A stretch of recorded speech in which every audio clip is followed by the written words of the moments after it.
Well, good morning, South Mississippi. Happy Saturday morning. It's been a really nice start to the day out here.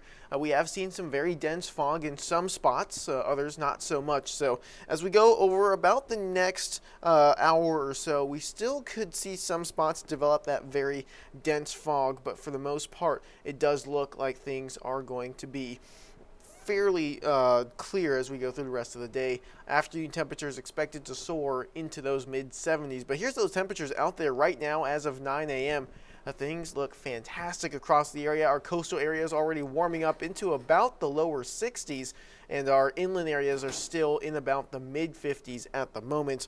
So a very slow warm up for some of us. Others, we're quickly making our way towards 70 degrees already. Low Rivage camera over in Biloxi, you can see the fog along the coast has pretty much completely cleared already. A couple of passing clouds out there, but we're going to expect those mostly clear skies here within the next hour or so.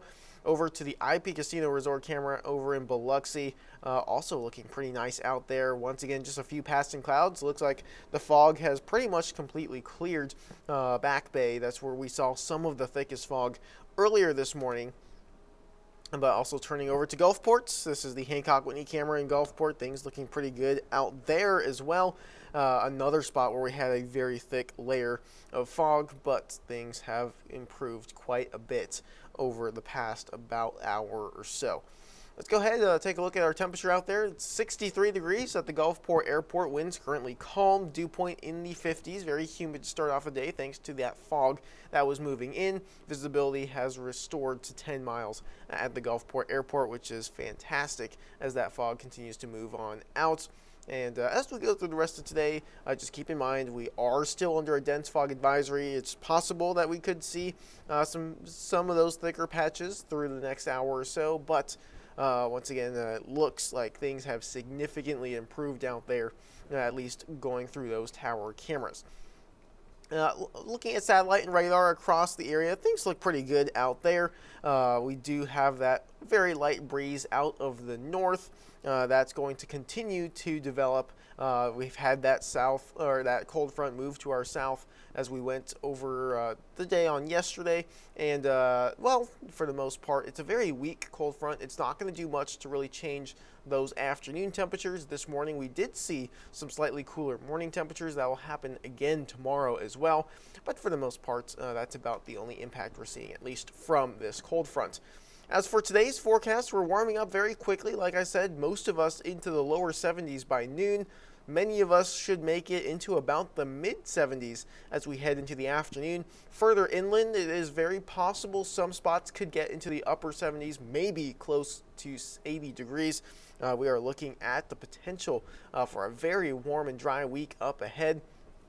You can see there, rain chance is pretty much 0% as we go through the rest of today. Now, we could see a sea breeze develop as well along the coastal areas. That would limit how warm we can get on the coast. That would also give us quite the breeze, so if you do have plans to maybe be on the beaches, just keep in mind it might be a little bit breezy as we go into the afternoon.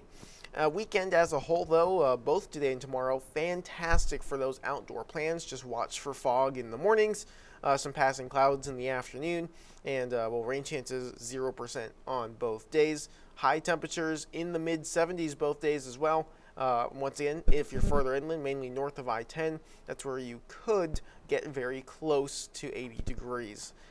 Looking at our future wind and speed gusts here, just keeping in mind watching the immediate coast for the potential for that sea breeze to set up. If it does so, then we get those winds out of the south, a little bit breezy at times, and it may help limit how warm we could get once we move into the afternoon hours. We go into Sunday morning, starting off very similar to today. Fog out there, light winds out of the north, and we get that sea breeze to develop. Once again, you can see it there at the immediate coast. Winds back out of the south, gusts around 10 to 15 miles per hour if that does set up. Tomorrow is the first day of spring. Now, that is meteorological spring. Of course, the dates never change. It'll always be on the first of the month. It's based on an annual temperature cycle, looking at your average temperatures for each month. and then it does have to follow the calendar that way. For our climate data, the actual season does begin on the same day every year. As for astronomical spring, the official first day of spring, if you will, that is going to be later in the month. This is typically going to be due to the location of the sun and earth in our solar system. Of course, this is occurring at the equinox. This is when the sun's rays are perfectly aligned along the equator. So there you go, some information for today. Now, another really interesting thing going on, the only total lunar eclipse of the year, and the last one until 2028, occurs on Tuesday. This is very early Tuesday morning. The maximum eclipse is actually around 5:30 in the morning. Now, what's unique about this one is that we're actually going to see the moon start to set as the eclipse is ending. So the moon will set in the western sky right around the time that the eclipse ends. The partial eclipse ends at 6:22. The moon set is actually occurring at 6:20. So going to be very close there. You're going to see the moon ending in the eclipse as it sinks below the horizon on Tuesday morning. Could be a great opportunity for pictures of a total eclipse, since it will be low on the horizon. Now remember, this is a lunar eclipse. This is when the moon moves in between, or the moon moves behind Earth's shadow, making it very dark, and it actually does turn that bright red. And go ahead and move this back for you, and you can see that, well, especially right around the total eclipse, or the maximum eclipse, I should say, you're going to start to see a very, very bright red color. And this is because during the total eclipse, while the moon is completely behind Earth's shadow, then the atmosphere, our Earth's atmosphere, will actually start to filter out and scatter a lot of the blue lights, leaving us with only the red light waves. And once again, this is Earth, or this is the moon reflecting sunlight back to Earth. So you'll be seeing it in a bright red color due to that scattering of the blue light waves in our atmosphere. But once again, as it disappears below the horizon, the eclipse will be coming to an end. Could be a really unique way to get some pictures of the moon, but it is possible we could have a little bit of fog Tuesday morning. The winds do look like they're going to pick up, so that may limit how much fog can actually develop.